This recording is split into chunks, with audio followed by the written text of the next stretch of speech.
আল্লাহ পাক বলবে বান্দারে লা তাখনাতু মির রাহমাতিল্লাহ, আমার রহমতে নিরাশ হয়ে যাস না রে বান্দা। ওরে আমার বান্দারে তোর আমলনামাটা দেখা। আল্লাহ পাক কুদরতি ভাবে বান্দার আমলনামা দেখতে লাগবে। ওই আমলনামা দেখতে দেখতে দেখতে দেখতে দেখা যাবে অন্যায় অন্যায় ভুল পাপ ভর্তি, তার মধ্যে একটা জায়গাতে একটা ভালো কাজ পাওয়া গেছে। ওই ভালো কাজটা দেখে আমার আল্লাহ পাক রাজি খুশি হয়ে যাবে। আল্লাহ তো ভোটাভুটিতে আল্লাহ হয় রে।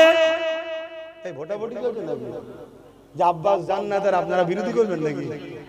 যে আপনাদের ঘরে যদি আল্লাহ জান্নাতি আল্লাহ যেন দেয়, বলুন আল্লাহুম্মা আমিন। সবাইকে আল্লাহ জান্নাতি দিক, বলুন আল্লাহুম্মা আমিন। আল্লাহ দুশমনকেও যেন জাহান্নামে না দেয়, সবাইকে যেন জান্নাতি দেয়, বলুন আল্লাহুম্মা আমিন। কারণ জাহান্নাম বড় কঠিন আযাব। আল্লাহ মাফ করেন, আল্লাহ মাফ করেন, আল্লাহ ক্ষমা করে দেন, আল্লাহ আমাদের সবার ভুলভ্রান্তি মাফ করে দেন, বলুন আল্লাহুম্মা আমিন। কিয়ামতটা কেমন হবে? মাথার এক ব্যক্তি দেখতে এক হাত উপরে সূর্যকে নামানো হবে। বর্তমান যে তাপ আছে 12 গুণ তাপ বাড়বে, মাথার ঘিনিগুলো গলে গলে নাক দিয়ে ঝরবে, কিন্তু মওত হবে না। কেন? মওত আল্লাহর বিনা হুকুম ছাড়া হয় না। কথা বুঝে আসছে? মওত হবে না। সুস্থ সবল মানুষের মওত হয়। অনেক লোক ভূমিকম্পে, এই কিছুদিন আগে তুর্কিতে একটা ভূমিকম্প হলো না, হাজার হাজার বাড়ি ভেঙে কত জন জন ছেলে মারা গেছে, কিন্তু একটা নবজাতক শিশু ভূমিকম্পর অবস্থাতেই, ওই অবস্থায় জন্ম হয়েছে, 2.5 থেকে 3 দিন পরও সেই বাচ্চা জিন্দা পাওয়া গেছে। জোরে বলুন সুবহানাল্লাহ।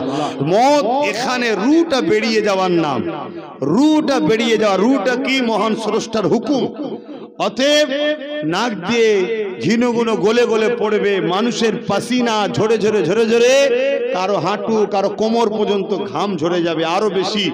এই কঠিন দিনে, যেদিন এই সূর্যের তাপেতে জমিন তামার মতো লাল হয়ে যাবে, পুরে পুরে যেমন লোহা লাল হয় ওই রকম লাল হয়ে যাবে, এই কঠিন দিনেতে একটা যুবককে মহান স্রষ্টা তুলবেন। এই তুমি আমার জমিনে, আমার আসমানের তলায়, আমার দিয়া চোখ, আমার দিয়া কান, আমার দিয়া হাত, আমার দিয়া পা, আমার দিয়া জবানে, আমার দিয়া জিন্দেগিতে আমার জন্য কি করেছো বলো?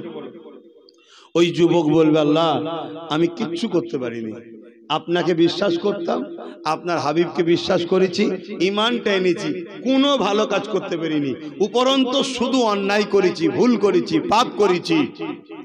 আল্লাহ বলবেন, ওই যুবক বলবেন আল্লাহ আপনি আমাকে সবার সামনে অপমান না করে গোপনে গোপনে জাহান্নামে দিয়ে দেন। কেন? এমন কিছু কিছু পাপ করেছি, দুনিয়ায় যদি মা জানতো ছেলে বলে মানতো না, স্ত্রী জানলে স্বামী বলে মানতো না, স্বামী জানলে স্ত্রী বলে মানতো না, এমনও পাপ আমাদের দ্বারা হয়ে যায়। আল্লাহ সব জানে না? জানে না। খাবার কেড়ে নিয়েছে, দুপুরে খাওয়া হয়েছে না হয়নি, এত পাপ করার পরও মালিক কিন্তু ঠিক খাওয়াচ্ছে। দুনিয়ায় ছাড় দিয়েছে, হিসাবের জায়গা আলাদা। তো এই জায়গায় আল্লাহ আপনি আমাকে গোপনে জাহান্নামে দিয়ে দেন, আমার আল্লাহ বলবেন লা তাখনাতু মির রাহমাতিল্লাহ, বান্দা আমার রহমত থেকে নিরাশ হোস না, একবার আমলনামাটা দেখ। আল্লাহ পাক কুদরতি ভাবে আমলনামা দেখবে, দেখতে দেখতে দেখা যাবে সত্যি অন্যায় একটা ভালো কাজ বেরিয়েছে। কটা? একটা। আর কাজটা এমন একটা কাজ মহান স্রষ্টা খুশি হয়ে যাবে। জোরে বলুন সুবহানাল্লাহ। বিষয় তো তিনাকে খুশি করা, তিনি রাজি হয়ে যাবে। মাফ করবেন আমার কথার ভুল নিলে, কিছু করার নেই, আমি কাউকে ব্যক্তিগত আক্রমণ করছি না, বাস্তবটা বলছি। কিয়ামতের দিনে এমন লোক জান্নাতের দরজায় লাইন দেবে, যাকে দেখে এলাকার মানুষ অবাক হয়ে যাবে যে এ কি করে জান্নাত যাচ্ছে। আবার এমন লোক জাহান্নামের দরজায় লাইন দিচ্ছে, যাকে দেখে সবাই অবাক হয়ে যাবে, ওরে সর্বনাশ, এ কেন জাহান্নামে যাচ্ছে রে বাবা, এই তো বিরাট ভালো লোক ছিল। শুনছেন না? শোনেন না?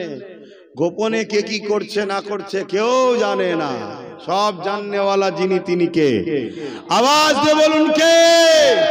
একটা ছেলে প্যান্ট শার্ট পরেছে, দাড়ি ছেড়েছে, গান শুনেছে, যাত্রা গেছে, ফাংশন গেছে, সিনেমা দেখেছে, ইসলামের কিচ্ছু ক্ষতি করেন, ও নিজের ক্ষতি করেছে। আর একটা লোক নামাজ পড়েছে, তাহাজ্জুদ পড়েছে, হজ করেছে, রোজা রেখেছে, মুফতি হয়েছে, মাওলানা হয়েছে, বক্তা হয়েছে, পীর হয়েছে, পীর সাহেব হয়েছে, সব হয়েছে, ভেতরে ভেতরে টাকা লেনদেন করে ইসলামের দুশমনদের করে সাপোর্ট করেছে। শুনছেন না? শোনেন না? এই গাদ্দারকে দুনিয়ার কেউ চিনতে পারেনি, সবাই বাহ বাহ বাহ বাহ করেছিল। শুনছেন না? শোনেন না? আল্লাহ চেনেন না? চেনেন না?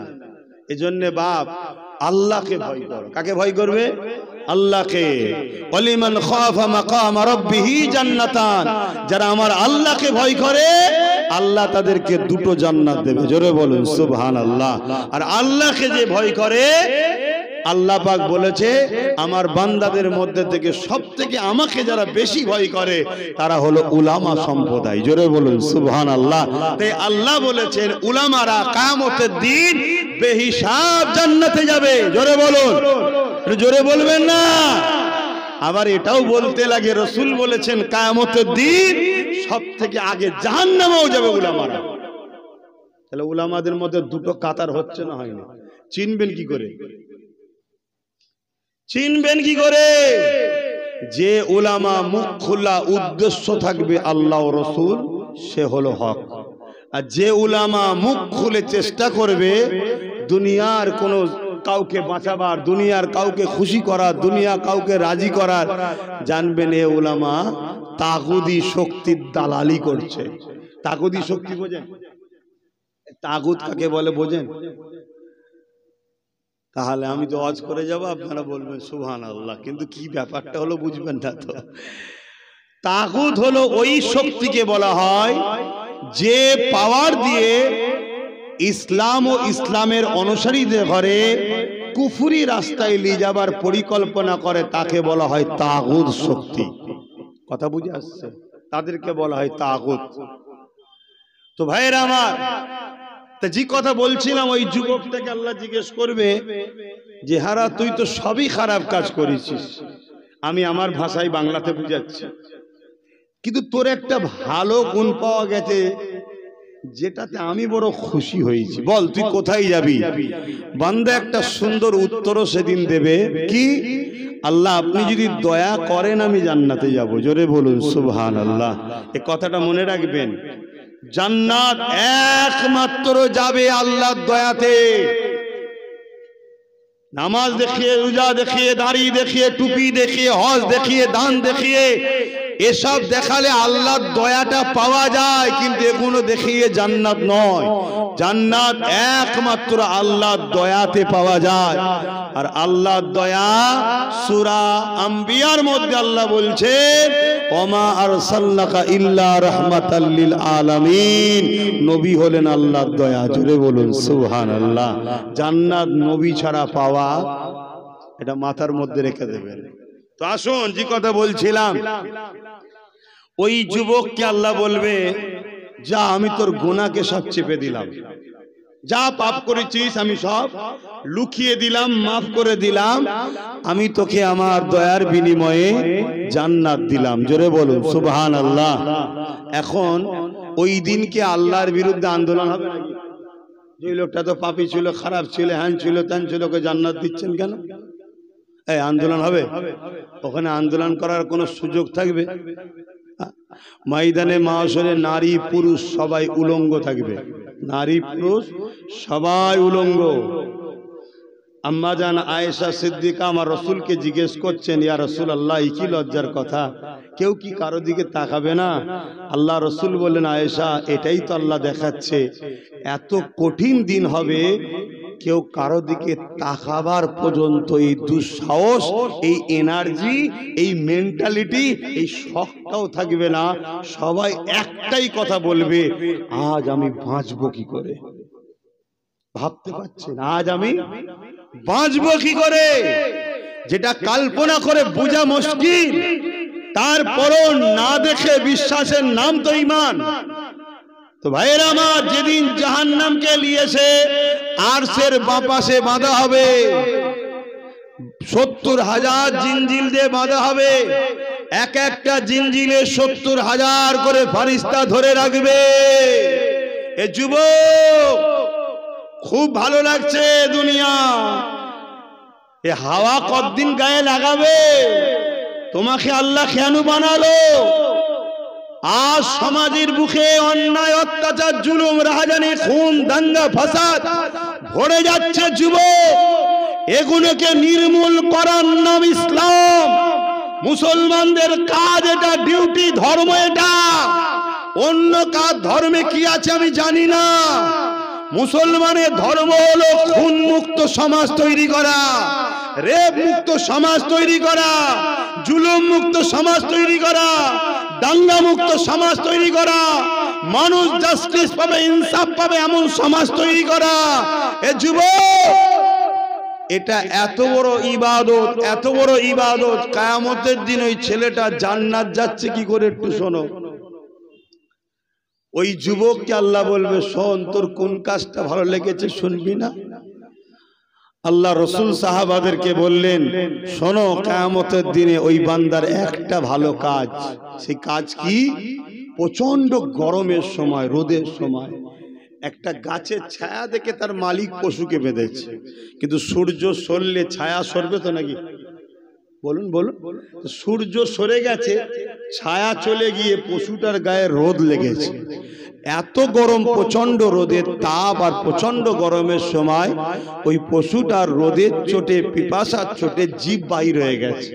এই যুবক পাশ দিয়ে যাচ্ছিল, এর দেখে ময়া হয়েছে, আহারে আল্লাহর সৃষ্টি, আল্লাহর সৃষ্টি, অসহায় কষ্ট পেয়েছে, ছায়াতে নিয়ে গিয়ে বেঁধেছে, পানিটা পান করিয়েছে।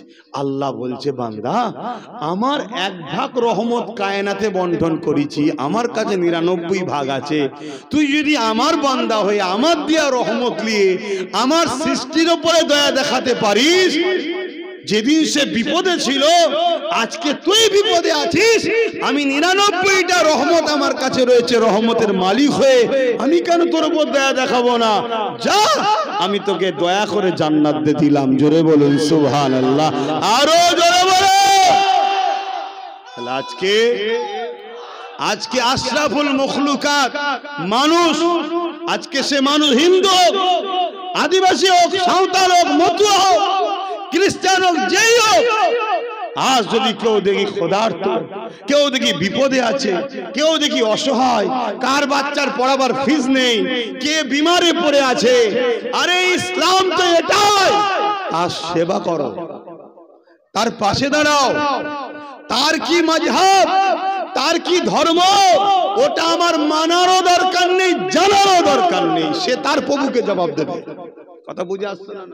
আমি যখন তাকে বানাইনি, আমি তার কাছে কৈফিয়ত নেবো কেন? কিন্তু আমার ইসলাম বলছে অসহায়কে ভালোবাসো, ওই ক্ষুধার্তকে খানা দাও, ওই বস্ত্রহীনকে বস্ত্র দাও, ওই এতিমের পাশে দাঁড়াও, ওই বিধবার পাশে দাঁড়াও, ওই মজলুমের পাশে দাঁড়াও, তার পাশে দাঁড়িয়ে জালিমের পিছনে লড়াই করো। যদি জালিমের বিরুদ্ধে লড়াই করতে গিয়ে তোমার জীবনটাও চলে যায়, তুমি মনে রেখে দিও তোমার মরণটা 8-10 জনের মতো সাধারণ নয়, শহীদের মরণ। জোরে বলুন সুবহানাল্লাহ। হে আল্লাহ, আমি অমুসলিমের জন্য লড়লাম, তো তুই অমুসলিম দেখছিস, কিন্তু আমার আল্লাহ বলছে আমি তোকে বানিয়েছি, আমি তো ওকে বানিয়েছি, তুই তো আমার বানানো সৃষ্টির জন্য তুই লড়লি। কথা বুঝে আসছে না? নাই আমার আজ বুঝতে পারছেন তো? আর নামাজ আমার ব্যক্তি জীবনে, রোজা আমার কল্যাণ, হজ আমার কল্যাণ। কথা বুঝে আসছে? তাহলে এটাও করতে হবে, নামাজ, রোজা, হজ, যাকাত, নিজেকে আরো সাকসেসফুল, কামিয়াবির জন্য। যে স্রষ্টা আমাকে এত সুন্দর করে বানালো, কেন তাকে সেজদা দেবো না? আর যে মাতা স্রষ্টার কাছে হ্যাট হয়, ওই মাতা স্রষ্টা অন্য কারো কাছে হ্যাট করে না। জোরে বলুন সুবহানাল্লাহ। যে হাত স্রষ্টার কাছে ওঠে, ওই হাত স্রষ্টা অন্য কারো কাছে তুলতে দেয় না। স্রষ্টা তার চাওয়ার আগে তার প্রয়োজন মিটিয়ে দেয়। জোরে বলুন সুবহানাল্লাহ। এবারে বলবেন যে আমরা দেখেছি অনেক নামাজি আছে গরিব, অনেক নামাজি আছে অভাবী। ভাই, গরিব হওয়াটা কোনো দোষ নয়, অভাবী হওয়াটা কোনো দোষ নয়। দুটো কারণে গরিব হয়, অভাবী হয়। একটা হলো সে নিজে থেকে গরিব অভাবী হওয়াটাকে পছন্দ করে নিয়েছে। কেন? 500 বছর আগে ধনীদের থেকে গরিবরা জান্নাতে যাবে। জোরে বলুন সুবহানাল্লাহ। হয়তো আল্লাহর এই বান্দা খোদার কাছে চেয়ে নিয়েছে, মালিক আমি দুনিয়ায় চাই না, কোন রকম চললেই হবে, হালাল রিজিকটা হলেই হবে, আল্লাহ আমি আখিরাতে সব পেতে চাই। তার সাথে মাবুদের কানেকশন হয়েছে, তুমি আমি বিচখানে জানি না। আমি দেখছি ছিটে বেড়ার ঘর, আমার মনে আফসোস হচ্ছে। অত সে হয়তো বলেছে আমি পাকা বাড়ি চাইনি, খোদা ছিটে বেড়াতেই ঠিক আছে। এই একটা বিষয়। দ্বিতীয় আরেকটা বিষয় হলো সে হয়তো সেজদা দেয়, সে হয়তো সেজদা দেয়, সে হয়তো দোয়া চায়, কিন্তু তার খাবারটা হয়তো গন্ডগোল আছে। কি গন্ডগোল? তাই দোয়া কবুল হয় না। খাবার এত মারাত্মক জিনিস, মনে রাখবেন। হযরতে মুসা আলাইহিস সালাম, শুনছেন, মুসা আলাইহিস সালাম তুর পাহাড়ে গেছে, সময় 1 ঘন্টা, ওই জন্য অন্যদিকে যাচ্ছি না, বক্তব্য আকারেই বলে দিচ্ছি, কিন্তু দিনের কথা বলছি না, দিনের বাইরে। অসুবিধা হচ্ছে কারো? হযরতে মুসা আলাইহিস সালাম তুর পাহাড়ে যাচ্ছে, আল্লাহর সঙ্গে কথা বলবে। মুসা নবী তুর পাহাড়ে উঠছে, দেখছে একটা বান্দা পাহাড়ের গায়ে বসে বসে খুব কাঁদছে। মুসা আলাইহিস সালাম তার কাছে গেলে, আল্লাহর বান্দা তুমি এত কাঁদছো কেন? বলছে আমি দীর্ঘ 40 বছর ধরে দোয়া চাইছি, 40 বছর ধরে দোয়া চাইছি, আল্লাহ আমার দোয়া কবুল করছে না। আপনি যখন যাচ্ছেন একটু আল্লাহকে যে বলেন না যেন আমার দোয়াটা আল্লাহ কবুল করে নেয়। মুসা আলাইহিস সালাম প্রথমে গিয়েই বলছে, আল্লাহ 40 বছর ধরে কাঁদছে, তার দোয়াকে আপনি কবুল করে নেন না। আল্লাহ পাক বলছেন, মুসা ও যতই কাঁদুক আর যত বছরই কাঁদুক, ওর দোয়া কবুল করব না। মুসা আলাইহিস সালাম বলছেন, আল্লাহ কেন, কি অপরাধ করেছে? বলছে ওর খাদ্য হারাম, ওর খাদ্য। কিছু মাথায় ঢুকছে? আজ মুসলিম সমাজ, আমার কওমকে বলবো, ইচ্ছা করে হোক আর অইচ্ছাকৃত হোক বা প্ল্যান মাফিক হোক, আমাদেরকে হারাম খাদ্য খাইয়ে দেওয়া হচ্ছে। কেন? যাতে করে প্রভুর সাথে আমাদের, রবের সাথে আমাদের ডিসটেন্স তৈরি হয়ে যায়, ভালোবাসার। দোয়া যাতে কবুল না হয়, দোয়া কবুল হলে আমাদেরকে মিটাতে এলে বদরের মতো সাহায্য আসবে। দোয়া কবুল হলে আমাদেরকে মিটাতে চাইলে সালাউদ্দিন আইবির মতো সাহায্য আসবে। দোয়া কবুল হয়ে আমাদেরকে মিটাতে এলে খাজা গরিবে নওয়াজের মতো সাহায্য আসবে। তাই যেমন করে হোক এদেরকে হারাম খাওয়াও। সেই হারাম খাওয়ার কয়েকটা নমুনা আপনাদেরকে বলে যাব। কথা বলে, আগেকার সময় 7টা 8টা 9টা করে বাচ্চা হতো, কোনো বাপ মাকে কারো কাছে হাত পাততে হয়নি, অথচ ছেলে মোটা তাজা ছিল, সলিড ছিল। আর এখন আমাদের 1খানা কি 1.5খানা, এতেই আমরা নেই নেই নেই নেই নেই নেই, এখানে লোন নিতে হচ্ছে, ওখানে এই নিতে হচ্ছে, ওখানে সমিতিতে যেতে হচ্ছে, কি করতে হয় না, হয় না? এটা পলিসি। এমনও বলে এই 100 টাকা বাড়তি দিস খুনি, মানে সুদ দিও হারাম লিয়াও হারাম। যদি এটাও না হয়, বলেছে 50 টাকা দিবি খুনি, তাও না হয় একটা চা খাইয়ে দিবি খুনি, যেমন করে সুদের মধ্যে ঢুকাও। তাই আমরা কিছুদিন আগে শুনেছিলাম, আমার রাজ্যের যিনি মাথায় রয়েছে তিনি বলেছিলেন ইমামদের ঘরে 10 লক্ষ করে টাকা লোন দেওয়া হবে। শুনেছিলেন কি? কেন? ইমামদের ঘরও সুদের মধ্যে জড়িয়ে দাও। চলে আসেন দ্বিতীয় নম্বর অপশন। দ্বিতীয় নম্বর অপশন হলো বড় প্ল্যান মাফিক। আমাদের হাত যদিও কবুল না হয়, মা বোনগুলোর হাত কবুল হচ্ছিল। কেন? কোন পুরুষ যদি হালাল ইনকাম না করে অবৈধ ইনকাম করে স্ত্রীকে খাওয়ায়, কন্যাকে খাওয়ায়, তার জন্য তার বাপ তার স্বামী কিয়ামত দিন দোষী হবে। ওই স্ত্রী, ওই কন্যা, নারী দোষী নয়। কারণ নারীরা হলো পুরুষের অধীনস্থ, পুরুষকে ধরা হবে, নারীকে ধরা বুঝতে পারছেন তো হবে না। কিন্তু আজ বড় প্ল্যান মাফিক আমার মুসলিম মা বোনেদের ঘরে ভিক্ষার নামে 1000-1200 করে টাকা দেওয়া হচ্ছে। কিসের টাকা এটা? কিসের টাকা আপনি জানেন? খেজুর বিক্রি করা, তরমুজ বিক্রি করা, আপেল বিক্রি করা, না মদ বিক্রি করা? কিসের টাকা জানেন? কিন্তু আমার মা বোনেরা বড় খুশি, বড় খুশি। কিন্তু খেয়াল করে দেখুন, কোন সংসারে শান্তি আছে বলুন? কোন সংসারে ওষুধ ছাড়া লোক আছে বলুন? কোন সংসারে অভাব দূর হয়েছে বলুন? সামান্য হারাম এত মারাত্মক জিনিস, আপনার টোটাল হালালকে ঘর থেকে বার করিয়ে তারপরে সে বেরোয়। আজকে বড় প্ল্যান মাফিক ইসলামের দুশমনেরা আমাদেরকে মিটাবে বলে ভিক্ষার নামে এই সামান্য দরদ দেখিয়ে ভিক্ষা ঢুকিয়ে দিল।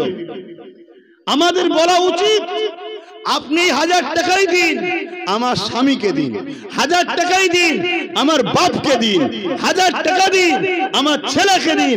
কমসে কম নারীগুলো বেঁচে যেত। বিপদের সময় আমাদের হাত যদি কবুল না হতো, মায়ের জাতের হাতটা কমসে কম কবুল হতো। ও রাস্তাটাও বন্ধ হয়ে গেছে।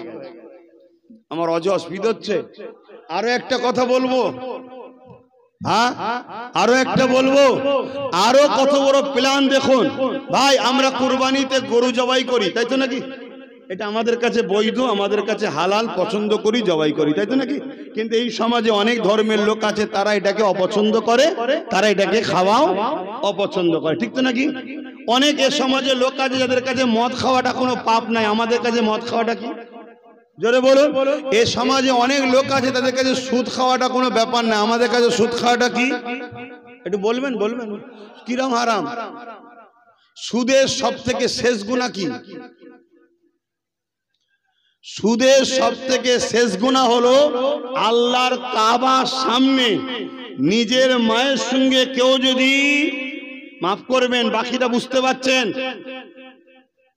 সম্পর্কে লিপ্ত হয়, যে পাপ হয়, যে অন্যায় কাজ হয়, কাবার সামনে যে এরম লিপ্ত হয় যে অন্যায়, সুদ খাওয়াটা হলো সেই অন্যায়।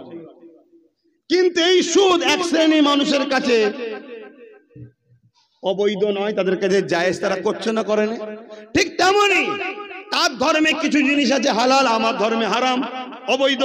আমার ধর্মে কিছু জিনিস আছে হারাম, তার ধর্মে হয়তো জায়েজ হতে পারে। আমি কোন ধর্মের বিধাভেদে যাচ্ছি না, কিন্তু আমার ধর্মে যেটা কি রাইট সেটা আমার জন্য হালাল, যেটা রাইট নয় সেটা আমার জন্য হারাম। আপনার ধর্মে যেটা রাইট আপনার জন্য হালাল, আপনার ধর্মে যেটা রাইট নয় সেটা আপনার জন্য চলবে না। কিন্তু আজ বলুন, আমার ধর্মে কোন গায়রুল্লাহর অনুষ্ঠান উপলক্ষ করে, কোন গায়ের ইসলামের ধর্মীয় অনুষ্ঠান উপলক্ষ করে, যেমন আমাদের জলসা তাবারুক বলা হয়, তাদের কি বলা হয়? পোশাক। এটা কি ইসলামে খাওয়া হালাল? জোরে বলুন, জোরে বলুন। কিন্তু আজ বড় দুঃখের বিষয়, আমরা দেখছি কি রেশনের মাধ্যম দিয়ে মুসলিম সমাজকে প্রসাদ খাওয়াবার পরিকল্পনা হয়েছে না হয়নি? এটা আওয়াজ দিয়ে বলবেন, কেন হয়েছে, কি কারণ, কি দরকার? একটাই উদ্দেশ্য, এদেরকে বেঈমান বানাও, এদেরকে হারাম খাওয়াও, আল্লাহর সাথে সম্পর্ক কাটো। কেন? এদেরকে যখন মিটানো হবে, এরা যেন মহান স্রষ্টার সাহায্য না পায়। সাহায্য যদি পেয়ে যায়, এক মঈনুদ্দিনই বিজয় হয়। আর সাহায্য যদি না পায়, কোটি কোটি আছে তো কি হয়েছে, এদেরকে মূল পেঁয়াজের মতো কেটে দেওয়া কোনো অসুবিধে হবে না। খুব ঠান্ডা মাথায় বুঝুন। আর এই কথাগুলো আমার বলা দরকার আছে না নাই? যে ভাইরা, তোদেরকে হারাম খাওয়াবার প্ল্যান চলছে, খাসনি ভাই। আমি আমার কওমকে, আমার জাতিকে, আমার ধর্মের অনুসারীকে, আমি তো ধর্মগুরু, ধর্মসভায় এসেছি নাকি, ধর্ম প্রচার করছি, তো কথা বলবেন না? তাহলে আমি বলবো না যে তোদেরকে প্ল্যান চলছে হারাম খাওয়াবার? কি গো, এ কথা যখনই বলবো, যারা আপনাদেরকে হারাম খাওয়াতে চায় তাদের তো রাগ হওয়ার কিছু নয়। এক কথা বুঝছেন না, বোঝেন না? কিন্তু তাদের রাগ হচ্ছে, তারা আমার বাপ তুলে মা তুলে গাল দিচ্ছে, তারা আমার ওয়াজকে কাটিং করছে, তাদেরই ভাড়াটিয়া মলি সাহেবগুলোকে আমার পিছনে লাগিয়ে দিয়েছে। কথা বুঝে আসছে না? নাই কেন? যাতে করে আমার কথা মুসলিম সমাজ না নেয়। আমার কথা মুসলিম সমাজ নিয়ে নিলে মুসলিম সমাজকে বন্ধুকে আপন বুঝতে পেরে যাবে। আর বুঝতে পেরে গেলেই মুসলিম সমাজ যখন কারো থেকে সরে যায়, সে বেটার তখন টিকি আর দেখা যায় না। এ কথাটা সত্য না মিথ্যা? এজন্য আপনাদেরকে এই সামান্য সময় সতর্ক করব, মুখটাকে ঠিক রাখেন, দুশ্মনকে চিনুন, সবাইয়ের সঙ্গে কারবার, ব্যবসা বাণিজ্য, লেনদেন, উঠা বসা, মুসলিম অমুসলিম সবাই মানুষ মিলেমিশে চলুন, ততদিন পর্যন্ত যতদিন সে না আপনার দিনও আপনাকে মিটাতে চাইবে। কথা কিছু মাথায় ঢুকছে? আর যখনই দিনের উপরে আঘাত দেবে বা আপনাকে মিটাতে চাইবে, আর তার সাথে সম্পর্ক রাখা চলবে না। সময় তো নেই, একটা ছোট্ট মেসেজ আপনাদেরকে বলে যাই। এই পাশে ব্যারাকপুরে একটা মানবরূপী পশু বেরিয়েছে, সে বলেছে ইসলামে নাকি রেপ খারাপ কাজ নয়, বলেছো তো নাকি? তার বিরুদ্ধে অনেক কেস হয়েছে না হয়নি? সে কোন দলের লোক ভাই? বিজেপির লোক। কোন দলের লোক ভাই? বিজেপির লোক। আর আমার রাজ্যে কোন সরকার আছে ভাই? বলুন বলুন, সত্য কথা বলুন না। টিএমসি। টিএমসি বলেছিল না মমতা যে বিজেপির হাত থেকে তোরা আমি বাঁচাবো, আমায় সাপোর্ট কর। করেছেন না করেন না? জোরে বলুন, করেছেন না? আরে সত্যি কথা বলুন না। করেছি। মানুষকে বিশ্বাস তো করতে হবে বাঁচতে গেলে। কিন্তু আজকে এত বড় কথা বললো, এত কেস হলো, অর্জুন সিংকে অ্যারেস্ট করছে, তাহলে ইনি কি বিজেপির প্রকৃত বিরুদ্ধে না বন্ধু? এটা মাথায় জুড়ে কম বেশি একদল ব্যক্তি মানবরূপী পশু যাদেরকে আমার ভাষায় বলি, তারা বারবার দেখেছি ইসলামের বিরুদ্ধে আঘাত করে, সবসময় ইসলামের পিছনে লেগে থাকে।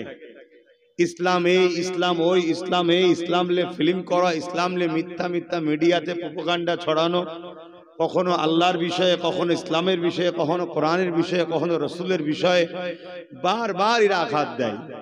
কখনো কি ভেবে দেখেছেন উদ্দেশ্যটা কি? আমরা তো কখনো আঘাত দিই না, তো বারবার আঘাত দেয় কেন? ইসলামের এমন কোনো কাজ নাই যেটা মানবতার বিরুদ্ধে। ইসলামের এমন কোনো কাজ নাই যেটা সভ্যতা, ইনসাফ, ইনসানিয়াতের বিরুদ্ধে।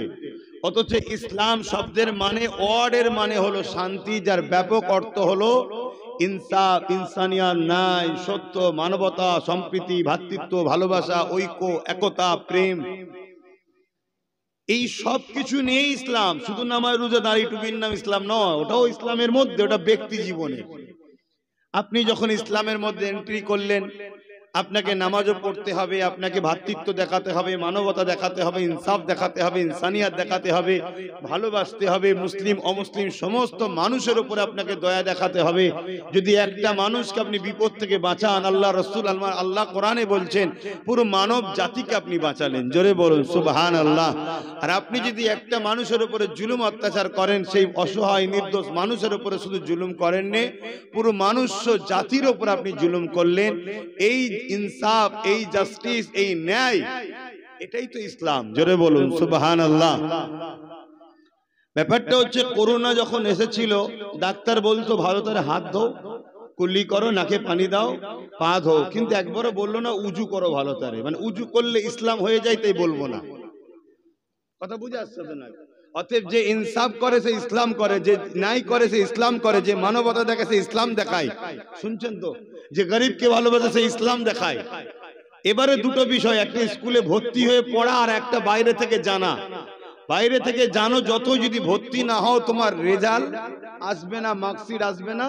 আর রেজাল্ট মার্কশিট যদি না আসে, তাহলে তুমি পরীক্ষাতেও বসে কামিয়াবি হতে, চাকরি পাবে না। একজন অনেক জাননেওয়ালা ভালো লোক, কিন্তু সে কোনো স্কুলে ভর্তি হয় না, তার রেজাল্টও নাই, সে কিন্তু পরীক্ষাতে পাস বসতেও পারবে না, কোনো সরকারি বা যে কোনো চাকরিতে বসতে পারবে না। তা ইসলামে যখন আপনি এন্ট্রি করলেন, তার মানে আপনি ভর্তি হলেন একটা স্কুলে। এবারে আপনি যখন নাই ভালো কাজ করবেন, আপনার জন্য একটা ভালো রেজাল্ট আছে, ভালো ফল, ভালো জায়গা, তার নাম হলো জান্নাত। জোরে বলুন সুবহানাল্লাহ। আর আপনি যদি ইসলামে ভর্তি না হয়েও ভালো কাজ করেন, এর জন্য একটা ভালো ফল আছে। যেমন সমাজে আমরা অনেক মানুষকে ভালোবাসি যারা ইসলামের না হওয়ার পরও, কেন তাদের মধ্যে ইনসাফ ছিল, ইনসানিয়াত ছিল, মানবতা ছিল, প্রেম ছিল, ভালোবাসা ছিল। তারা অন্য ধর্মের হওয়ার পরেও পুরো পৃথিবীতে আজকে তাদেরকে অনেকে ভালোবাসে, শ্রদ্ধা করে, সম্মান করে। কিন্তু দুঃখের বিষয়, তারা স্কুলে ভর্তি না হওয়ার দরুন তারা প্রকৃত যে কামিয়াবি মহান স্রষ্টার পক্ষ থেকে সেটা পাচ্ছে না। কিন্তু ইসলাম ভালো কাজের নাম, ভালোবাসার নাম, প্রেমের নাম, ঐক্যের নাম, ভ্রাতৃত্বের নাম, ভালোবাসার নাম, ইনসাফের নাম, ইনসানিয়াতের নাম, জাস্টিসের নাম। এর পরও ইসলামের উপরে এত আঘাত হয় কেন? কখনো ভেবে দেখেছেন? এটা উত্তর পেতে গেলে যারা আঘাত দেয় তারা কে প্রথম জানতে হবে। তাদের লাইফ স্টাইল, তাদের ক্যারেক্টার, তাদের চরিত্র। তারা কোন ধর্মের জানা দরকার নেই, তারা কোন ধর্মের জানার দরকার নেই। একটা পুলিশ ঘুষ খায় বলে পুলিশ সমাজকে ঘুষখোর বলার ইজাজত ইসলাম দেয়নি। যে দোষ করেছে তার বিষয়ে বলো, যে দোষ করেনি তার বিষয়ে বলতে যেও না। সে যদি তোমার আপন নাও হয়, তার বিরোধী করো না তুমি। তাহলে আজকে যে ব্যক্তিগুলো ইসলামের বিরোধী করছে, যে বা যারা, এদের সম্বন্ধে আমাদেরকে দেখতে হবে, এদের লাইফ স্টাইল কেমন, এদের ক্যারেক্টার কেমন, এদের চরিত্র কেমন, এদের জীবনী কেমন, কেন এরা ইসলামের বিরোধী করে। আপনি তাকিয়ে দেখেন, একটাই উত্তর পাবেন, এদের সুরাতটা হুবহু মানুষের মতো। দুটো চোখ, দুটো হাত, দুটো কান, দুটো পা, জবানে কথাও বলে, মানুষের সঙ্গে মেশে, কথা বুঝে আছে, খায়, ঘুমোয়, সব হুবহু মানুষের মতো। কিন্তু এটা মানবরূপী একটা চতুষ্পদ জন্তুর থেকেও নিকৃষ্ট। এই যে কথাটা বললাম, আপনারা ভাববেন যে হুজুর এসে এইসব কথা কেন বলছে? আরে কোরআনে কথা আছে। আল্লাহ কোরআনে এক শ্রেণীর মানুষ সম্বন্ধে বলেছে, উলাইকা কাল আনআম, তারা হলো চতুষ্পদ জন্তুর ন্যায়। তারপরে আবার বলছে বালহুম আদাল, তার থেকেও নিকৃষ্ট কারা? যারা চোখ থাকতো ভালো দেখে না, কান থাকতো ভালো শোনে না, হাত থাকতো ভালো কাজ করে না, পা থাকতো ভালো রাস্তায় চলে না, জবান থাকতো হক কথা বলে না, এরা হলো উলাইকা কাল আনআম, চতুষ্পদ জন্তুর ন্যায়। এবং তারপরে আল্লাহ আরেকটু আগিয়ে বলছে বালহুম আদাল, চতুষ্পদ জন্তুর থেকেও নিকৃষ্ট। কথা কিছু বুঝে আসছে? অর্থাৎ হাত আছে, গরিবের পক্ষে কাজ করে না, গরিবকে লোটে। চোখ আছে, অসহায় গরিবকে দেখে মায়া মমতা আসে না, গরিবের কথা ভাবে না, আরো ভালো ভালো কাজ যা আছে তা করে না। উপরন্তু অসহায় গরিবের উপরে দেখার পরে জুলুম দেখার পরও, চোখ থেকে দেখার পরও মুখ ঘুরিয়ে চলে যায়। পা আছে, ভালো রাস্তায় চলে না, ন্যায়ের পক্ষে, গরিবের পক্ষে, অসহায়ের পক্ষে, মানবতার পক্ষে। পাশাপাশি মসজিদ মাদ্রাসা ওটা ব্যক্তি জীবনে কথা বুঝে, ওটা তো যেতেই হবে।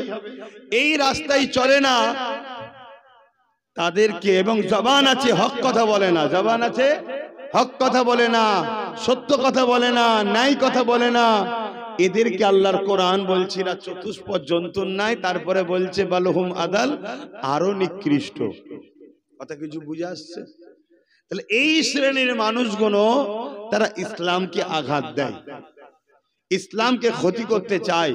কেন? ইসলাম এদের সম্বন্ধে মানুষকে জানিয়ে দেয়, যারা হাত দিয়ে খুন করে, যারা হাত দিয়ে গরিবকে লোটে, যারা হাত দিয়ে গরিবের নামে মিথ্যা কেস দেয়, যারা হাত দিয়ে মানুষের উপর জুলুম করে, যারা এই হাত দিয়ে মানুষের ঘর ভাঙে, যারা এই হাত দিয়ে মানুষের হককে ছিনিয়ে নেয়, যারা এই পা দিয়ে নোংরা জায়গায় যায়, নোংরা কাজকে দেখতে যায়, নোংরা কাজে সহযোগিতা করে, এই পা দিয়ে গরিবের ঘর ভাঙতে যায়, ঠেলাওয়ালার উপরে জুলুম করে, এক কথায় জমিনের উপরে জুলুম অত্যাচারের বীজ রোপণ করে। এই যে কোরআন বলছে এরা হলো চতুষ্পদ জন্তুর ন্যায়। তাহলে ইসলাম যদি থাকে, তারা যে জন্তু এটা মানুষ জেনে যাবে তো নাকি?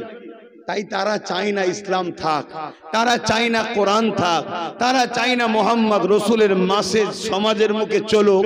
তাই তারা সর্বসময় চেষ্টা করে কি করে ইসলামকে মিটিয়ে দেওয়া যায়, কি করে ইসলামকে ক্ষতি করা যায়। তাই আজ এই স্বল্প সময়ের মধ্যে আপনাদেরকে বলবো, আমরা বড় সহজে ইসলাম পেয়েছি, তাই আমরা ইসলাম নিয়ে ভাবার সময় নাই। আজ আমাদের চতুর্দিকে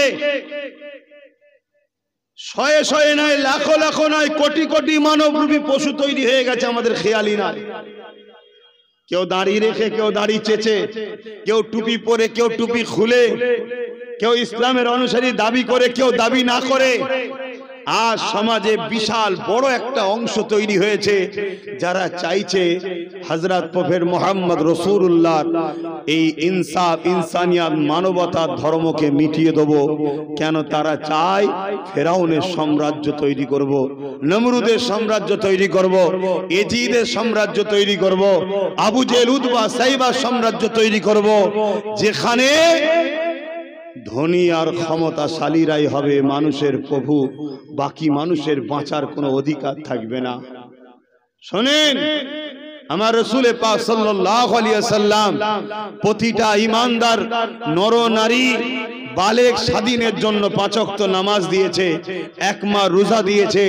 আরে 5 ওয়াক্ত নামাজ 24 ঘন্টার মধ্যে 5, 10, 50 মিনিটের মধ্যে শেষ। বছরে একবার রোজা, জীবনে একবার হজ, মালদা শতকরা 2.5 টাকা যাকাত, বছরে একবার হিসাব করে। তাহলে বাকি জিন্দেগিটা কি জন্য দিয়েছে? আর কোনো কাজ নেই? আর কি কোনো কাজ নেই? কন্টিনিউ আপনাকে ভাবতে হবে ইনসাফের জন্য, ন্যায়ের জন্য। সর্বসময় আপনাকে মাথায় রাখতে হবে। আল্লাহ নবীর কাছে এক অমুসলিম ইহুদি ধর্মের ধর্মগুরু এসছে, এসে বলছে আপনি নাকি নবী, বলুন ইসলামের সবথেকে ভালো কাজ কি? হযরত নবী মুহাম্মদ সাল্লাল্লাহু আলাইহি সাল্লাম বললেন খোদার্তকে খানা খাওয়ানো। জোরে বলুন সুবহানাল্লাহ। কি বললেন? খোদার্তকে খানা খাওয়ানো ইসলামের সবথেকে ভালো কাজ। নামাজের কথা নবী বলেনি, রোজার কথা বলেনি, হজের কথা বলেনি, খোদার্তকে খানা খাওয়াও, এটা হলো ইসলামের সবথেকে ভালো কাজ। আমরা যদি ইসলামের অনুসারী হই, তাহলে আমাদেরকে মাথায় রাখতে হবে খোদার্তকে খানা খাওয়াবো, সে খোদার্থ মুসলমান হোক আর হিন্দু হোক, খোদার্থ আদিবাসী হোক আর মতুয়া হোক, ওটা আমি দেখবো না। মানুষ তাকে খানা খাওয়াবো। আল্লাহর সৃষ্টি খোদার্থ আছে, খানা খাওয়াবো। আল্লাহর সৃষ্টিকে যদি আমি দুনিয়ায় খাওয়াই, আল্লাহ আমাকে জান্নাতের খানা খাওয়াবে। জোরে বলুন সুবহানাল্লাহ, আরো জোরে বলুন সুবহানাল্লাহ। কিন্তু এই সমাজে আমরা কি দেখছি? একদল ক্ষমতাশালী খানা কেড়ে নিচ্ছে গরিবের। নিচ্ছে না? নাই? বলুন বলুন, নিচ্ছে না? গরিব বানাচ্ছে, মানুষের চাকরি, মানুষের রুজি, মানুষের অর্থ কেড়ে নিচ্ছে। মানুষকে প্ল্যান মাফিক গরিব করা হচ্ছে। কেন? গরিব যদি না হয় তাহলে সামান্য ভিক্ষায় কৃতদাস দাসী বানানো, কথা উত্তর দিচ্ছে না, বানানো যাবে না। তাহলে প্রথম গরিব বানাও। পেটের জ্বালা, সংসারের জ্বালা, পরিবারের চা পাওয়া, ওষুধ, ট্রিটমেন্ট, বিপদের মধ্যে আছে, অমনি যে বলবে আমি বিপদে, ঠিক আছে, এলে 500 লিজা, এলে 1000 লিজা, এলে 2 কিলো চাল লে, এলে তেল লে, কিন্তু আমার গোলাম হয়ে থাকবি। তাহলে এরা মানুষ হয়ে মানুষকে যারা গোলাম বানাতে চায়, কোরআন এদেরকে বলছে চতুষ্পদ জন্তুর থেকেও নিকৃষ্ট। শুনছেন না? শোনেন না? আর সেই নিকৃষ্টদের পিছনে যদি আমরা নবীর উম্মত ঘুরি, সোহবতটা আমাদের কোথায়? আমরা কোন সোহবতে আছি? আল্লাহ নবী বললেন, দুনিয়ায় তুমি যার সঙ্গে থাকবে, পরকালে তার সঙ্গে থাকবে। তাহলে আমাকে ভাবা দরকার, আমাকে তো বুঝতে হবে। এবার এই কথাগুলো আজ আমি আলোচনা করছি, আপনাদের অসুবিধা হচ্ছে নাকি? এতে অনেক বর্তমান সাধারণ মুসলিমের তো অসুবিধে কিছু কিছু জায়গায় হচ্ছে। সবচেয়ে বড় দুঃখের বিষয়, এক শ্রেণীর উলামাদের দেখি আবার আমাকে নিয়ে অসুবিধা হয়ে গেছে। কথা কিছু বুঝে আসছে না? নাই? এজন্য আল্লাহ রসুল বলেছিলেন, আখরি জামানায় জমিনের উপরে, আসমানের নিচে সব থেকে নিকৃষ্ট হবে একদল উলামা। কে বলছে কথা? জোরে বলুন। আল্লাহ নবী বলছেন, আসমানের নিচে, জমিনের উপরে আখরি জামানায় সব থেকে নিকৃষ্ট। আমরা সব থেকে নিকৃষ্ট বলতে কাকে জানি? বলবেন তো, সব থেকে নিকৃষ্ট আল্লাহর সৃষ্টির মধ্যে আমরা কাকে মনে করি? বলতে পারছেন না? কে কোনটা জানেন বলুন না। হ্যাঁ, ওটা বলতে লজ্জা লাগছে নাকি? না বলা হারাম? এরও অনেক শোনা যায় নাকি শুকরের কথা বলা যাবে না, বললে নাকি উজু চলে যায়। তাহলে তারাবি নামাজে ইমাম সাহেব বলে না কোরআন খতম করে তো, নাকি ওর মধ্যে আছে না? নাই? আরে আল্লাহ সৃষ্টি, সে তাকেও আল্লাহ তৈরি করেছে, এমনি এমনি নয়। সেও উপকারে লাগে, সেও কাজে লাগে, কিন্তু আমরা সব থেকে নিকৃষ্ট তাকে মনে করি। কেন? সে অপবিত্র, নাপাক, তার খাদ্যটা নাপাক, তাই তো নাকি? যদি কোনো মানুষ অপবিত্র হয়, তার খাদ্য নাপাক হয়। হযরতে গাউসুল আজম বড় পীর সাহেব হুজুর, তিনি গানিয়াতুত তালিবিন কিতাবের মধ্যে লিখছেন যে শুকর প্রতিদিন যখন ঘুম ভাঙে, চোখ খোলার আগে স্রষ্টা মালিককে বলে যে প্রভু মালিক, আমি চোখ খুলে যেন কোনো বেনামাজির মুখ না প্রথম দেখে ফেলি। খুব ভালো করে বুঝবো আমার ভাইয়েরা, একটা সব থেকে নিকৃষ্ট যাকে আমরা মনে করি, সে কি বলছে যে আমি যখন চোখটা খুলবো প্রথমে যেন কোনো বেনামাজির মুখ যেন না দেখি। কে বলছে? গাউসুল আজম বড় পীর সাহেব হুজুর। মানেন তো নাকি? নাকি? তাহলে ভাবুন, আমাদেরকে পরিবর্তন হতে হবে। ভুল হচ্ছে আমাদের, আর এই ভুলটা আমাদেরকে প্ল্যান মাফিক করানো হচ্ছে। এক, ছোটবেলায় বাপ মা ভুল করেছে, বাচ্চাকে ছোটবেলায় মসজিদে নিয়ে না নিয়ে যাওয়ার জন্য একটা অন্যায় করেছে, অভ্যাস নেই। দ্বিতীয়, বড় হওয়ার পর আমার যুবকদের বন্ধুত্ব, উঠা বসা, ভালোবাসা সব এমন লোকেদের সাথে যারা কখনোই এদেরকে তাগিদ দেয়নি যে ভাই সময় হয়েছে বা তুমি নামাজটা পড়ে আসো। তাগিদ দেয়? দেয় না। তাহলে আমার যুবকরা খারাপ ঘরের ছেলে নয়, কিন্তু সোহবত খারাপ হওয়ার জন্যে, ঠিকভাবে গাইড না হওয়ার জন্যে আমাদের ছেলেগুলো খারাপ হয়ে গেছে। তারপরে আরেকটু যেই বড় হয়েছে, পয়সার টান হয়েছে, অমনি একদল লোক আছে টাকা উড়াচ্ছে, সমাজে আছে না নাই?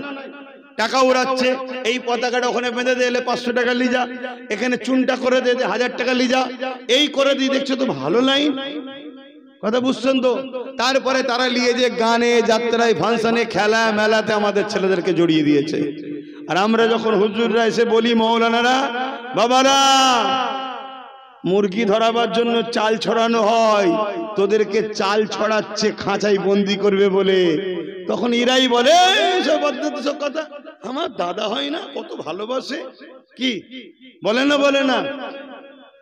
কিন্তু না, তোমার এই পর্যন্ত পুঁতা হয়ে গেছে, তোমার এই পর্যন্ত পুঁতা হয়ে গেছে, আর মাথাটুকু শুধু বাকি আছে। এখনো সময় আছে, যদি এখান থেকে উঠতে চাও, একটাই রাস্তা আছে, মুহাম্মদুর রাসূলের সুন্নাহ অনুযায়ী জীবন করতে হবে। জোরে বলুন সুবহানাল্লাহ। আমার নবীকে তোমার জীবনের প্রতিটা টাইমের, প্রতিটা সেকেন্ডের, প্রতিটা মুহূর্তের মডেল হিসাবে শুধু রাসূলকে মাখতে পার, কাউকে না, আব্বাসকেও না, শুধু রাসূল। রাসূলের কথাই যদি আব্বাস তোমাকে শোনায়, তাহলে আব্বাস ভাইজান বলবে, কথা বুঝে আসছে, বাবাজি বলবে, কিন্তু মডেল আব্বাস নয়, মডেল হলো আমিনাল্লাহ। কেন কোরআনে আল্লাহ বলেছেন, লাকাদ কানা লাকুম ফি রাসূলিল্লাহি উসওয়াতুন হাসানা, সবথেকে ভালো উত্তম আদর্শওয়ালা মডেল হলো মুহাম্মদুর রাসূল সাল্লাল্লাহু আলাইহি সাল্লাম। তোমার ধর্মনীতি, তোমার সমাজনীতি, তোমার পরিবার নীতি, তোমার রাষ্ট্রীয় নীতি, তোমার রাজনীতি, তোমার এডুকেশন নীতি, তোমার সম্প্রীতি নীতি, তোমার মানববন্ধন নীতি, তোমার মনুষ্যত্ব নীতি, সব ক্ষেত্রে মুহাম্মদ রাসূলকে তোমায় ফলো করতে হবে, অন্য কাউকে না। কিন্তু আজ আমরা কোথায় বলেন, মসজিদে ইসলামকে তালা মেরে রেখে দিয়েছি, তাও মসজিদেও এখন ইসলাম পুরো নাই, ওখানেও গুতগুতি হয়, ওর মধ্যেও ঝামেলা শুরু হয়ে গেছে, কি হয় না? হয় না? তবু একটু একটু আছে। মাদ্রাসায় ইসলামকে তালা মেরে দিয়েছি, ওখানেও সমস্যা, তারপরেও যাকে একটু আছে। আর বছরে একটা জলসা হয়, সেই জলসায় উলামারা এসে বসে একটু ইসলামের কথা বলে, এখানেও আবার সমস্যা, এখানেও পুরো ইসলাম নাই, ওই একই গদ একই কথা, একই গদ একই কথা, যেন ইসলাম শুধু নামাজ রোজা দাঁড়ি টুপি, আর কিছু নেই ইসলামে। কথা বুঝে আসছে? আজ কোন মানুষ বিপদে আছে, তুমি যদি সেই মানুষকে বিপদ থেকে উদ্ধার করো, আল্লাহ রসুল বলছেন কিয়ামতের দিনের মতো বড় বিপদ কোনো দিন হয়নি আর হবে না, সেই দিনে মহান স্রষ্টা তাকে বিপদ থেকে উদ্ধার করবে। জোরে বলুন সুবহানাল্লাহ।